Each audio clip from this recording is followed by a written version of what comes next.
رمضان مبارک، رمضان کریم، رمضان مبارک، رمضان کریم، رمضان مبارک، رمضان کریم، رمضان مبارک، رمضان کریم۔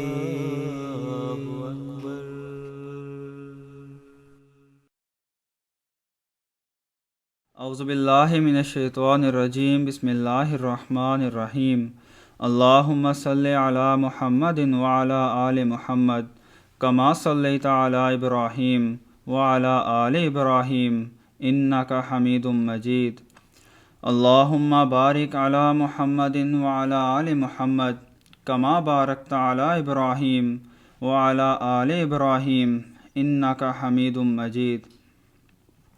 عن عدي بن حاتم رضي الله عنه قال لما نزلت حتى يتبين لكم الخيط الأبيض من الخيط الأسود أمدت إلى إقال أسود وإلى إقال أبيض فجعلتهما تحت وسادتي فجعلت أنظر في الليل فلا يستبين لي فغدوت على رسول الله صلى الله عليه وسلم فذكرت له ذلك فقال انما ذلك سواد الليل وبياض النهار۔ حضرت عدی بن حاتم رضی اللہ عنہ سے روایت ہے کہ جب یہ آیت نازل ہوئی یعنی حتی یتبین لکم الابیض من الخیط الاسود، تو میں نے رسول اللہ صلی اللہ علیہ وسلم سے عرض کی، یا رسول اللہ، میں نے اپنے تکیے کے نیچے سیاہ اور سفید دو دھاگے رکھے ہوئے ہیں، انہیں دیکھ کر میں صبح کا اندازہ لگاتا ہوں۔ تو آپ صلی اللہ علیہ وسلم نے مسکراتے ہوئے فرمایا کہ پھر تو تیرا تکیہ بہت وسیع ہے جس میں مشرق کا سارا افق سما جاتا ہے۔ فرمایا انما ہوا سواد اللیل و بیاض النہار، کہ سفید اور سیاہ دھاگے سے مراد رات کی تاریکی اور دن کی روشنی ہے۔ حضور صلی اللہ علیہ وسلم سحری میں تاخیر کو پسند فرماتے تھے۔ حضرت ابن عباس رضی اللہ عنہ سے روایت ہے کہ آپ صلی اللہ علیہ وسلم نے فرمایا کہ ہم انبیاء کی جماعت کو حکم دیا گیا ہے کہ ہم افطاری جلدی کریں اور سحری تاخیر سے کریں۔ آپ صلی اللہ علیہ وسلم صحابہ کو تلقین فرماتے کہ عجلوا الافطار واخروا السحور، کہ افطاری جلدی کیا کرو اور سحری تاخیر سے۔ نیز فرمایا کہ جب تم اذان کی آواز سنو اور تمہارے ہاتھ میں کھانے کا برتن ہو تو اسے نہ چھوڑو یہاں تک کہ جتنا کھانا ہے کھا لو۔ ایک مرتبہ حضور صلی اللہ علیہ وسلم سحری سے فارغ ہوئے تو حضرت علقمہ بن علاسہ آ گئے۔ جب وہ سحری کرنے لگے تو حضرت بلال اذان دینے کے لیے آ گئے۔ آپ صلی اللہ علیہ وسلم نے فرمایا کہ اے بلال، کچھ دیر ٹھہرو یہاں تک کہ علقمہ کھانے سے فارغ ہو جائے۔ حضرت زید بن ثابت فرماتے ہیں حضور صلی اللہ علیہ وسلم کی سحری اور نماز کے درمیان 50 آیات کی تلاوت کا وقفہ ہوتا تھا۔ غرض آپ صلی اللہ علیہ وسلم نے سحری کے کھانے کو باعث برکت قرار دیا۔ فرمایا سحروا فإن فی سحوری برکہ، یعنی سحری کھایا کرو کیونکہ سحری کے کھانے میں برکت ہے۔ اس لیے وہ لوگ جو کسی وجہ سے روزہ نہیں رکھ پاتے یا چھوٹے بچے جن پر روزہ فرض نہیں، انہیں چاہیے کہ نماز تہجد ادا کرنے کے بعد سحری کے کھانے میں ضرور شامل ہو جایا کریں تاکہ اس کی برکتوں سے محروم نہ رہیں۔ حضور صلی اللہ علیہ وسلم فرماتے ہیں سحروا ولو بشربۃ من ماء، سحروا ولو بحبات زبیب فإن الملائکۃ نصلی علیکم، کہ سحری کرو خواہ پانی کی گھونٹ سے ہی یا انگور کے دانہ سے ہی، کیونکہ فرشتے تمہارے لیے دعائیں کرتے ہیں اور تم پر درود بھیجتے ہیں۔ پس سحری کا وقت بھی قبولیت دعا کا وقت ہے، کیونکہ فرشتے بھی اس وقت سحری کرنے والوں کے لیے دعائیں کر رہے ہوتے ہیں۔ ایک موقع پر حضور صلی اللہ علیہ وسلم نے فرمایا کہ ہمارے اور اہل کتاب یہود کے روزہ میں فرق سحری کا کھانا ہے۔ ایک موقع پر حضور صلی اللہ علیہ وسلم نے سحری کرنے والوں کو یوں دعا کی، فرمایا اللہم بارک لی امتی فی سحورہا، کہ اے اللہ میرے امت کے لیے سحری کے کھانے میں برکت ڈال دے۔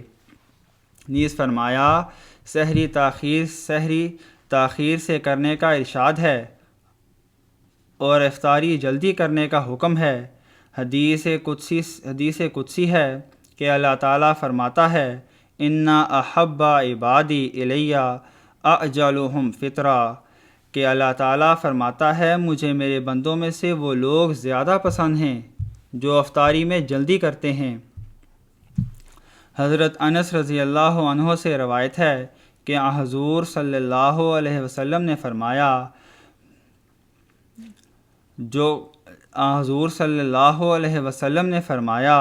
جو کھجور پائے وہ اس سے افطار کرے، جو نہ پائے وہ پانی سے افطاری کر لے، کیونکہ پانی بھی پاک ہے۔ امام ترمذی کہتے ہیں ایک یہ بھی روایت ملتی ہے کہ سردیوں میں آپ صلی اللہ علیہ وسلم کھجور سے افطار کرتے اور گرمیوں میں پانی سے۔ حضرت مسلم موعود رضی اللہ عنہ فرماتے ہیں افطاری میں تنوع اور سحری میں تکلفات بھی نہیں ہونے چاہیے، اور یہ خیال نہیں کرنا چاہیے کہ سارا دن بھوکے رہے ہیں اب پور خوری کر لیں۔ رسول کریم صلی اللہ علیہ وسلم کے زمانہ میں صحابہ رضی اللہ عنہ افطاری کرنے کے لیے کوئی تکلفات نہ کرتے تھے، کوئی کھجور سے، کوئی نمک سے، بعض پانی سے، بعض روٹی سے افطار کر لیتے۔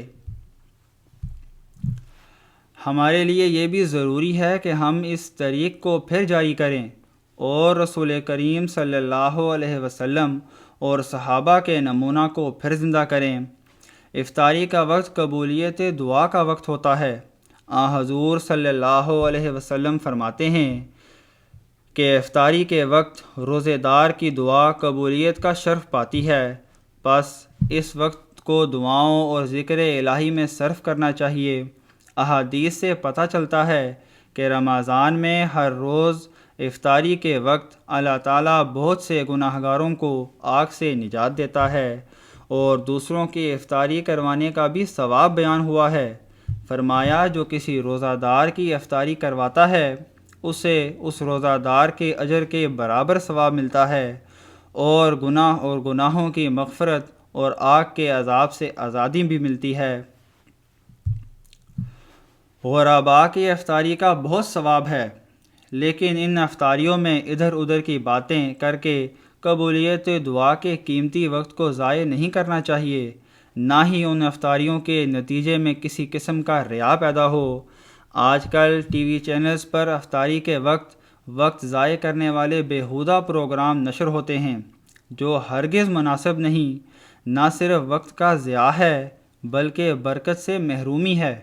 ہمارے MTA پر حضرت خلیفۃ المسیح الرابع رحمہ اللہ تعالیٰ کے بیان فرمودہ قرآنی درس کا سلسلہ جاری ہوتا ہے، اس سے مستفیض ہو کر برکتیں حاصل کرنی چاہیے۔ اعتکاف کرنے والوں کی افطاریوں کے تعلق میں سیدنا حضرت خلیفۃ المسیح الخامس سید اللہ تعالیٰ بن نصر العزیز فرماتے ہیں پھر شام کو افطاریوں کا سلسلہ شروع ہو جاتا ہے۔ افطاریاں بڑی بڑی آتی ہیں، ٹرے لگ کے بھر کے، جو متعاقف تو کھا نہیں سکتا، لیکن مسجد میں ایک شور پڑ جاتا ہے اور گند بھی ہو رہا ہوتا ہے، اور پھر جو لوگ افطاریاں بھیج رہے ہوتے ہیں بعض بڑے فخر سے بتاتے ہیں کہ آج میں نے افطاری کا انتظام کیا ہوا تھا، کیسی تھی، کیا تھا، یا دوسروں کو بتا رہے ہوتے ہیں کہ یہ کچھ تھا، میری افطاری بہت پسند کی گئی، پھر دوسرے دن دوسرا شخص اس سے بڑھ کر افطاری کا اہتمام کرنے کی کوشش کرتا ہے، تو یہ سب فخر و مباحالات کے زمرے میں آتے ہیں، بجائے اس کے کہ خدمت کی جائے یہ دکھاوے کی چیزیں بن جاتی ہیں۔ اللہ تعالی ہمیں تقوی کے ساتھ روزے رکھنے کی توفیق عطا فرمائے، آمین۔ وآخر الدعوانا ان الحمد للہ رب العالمین۔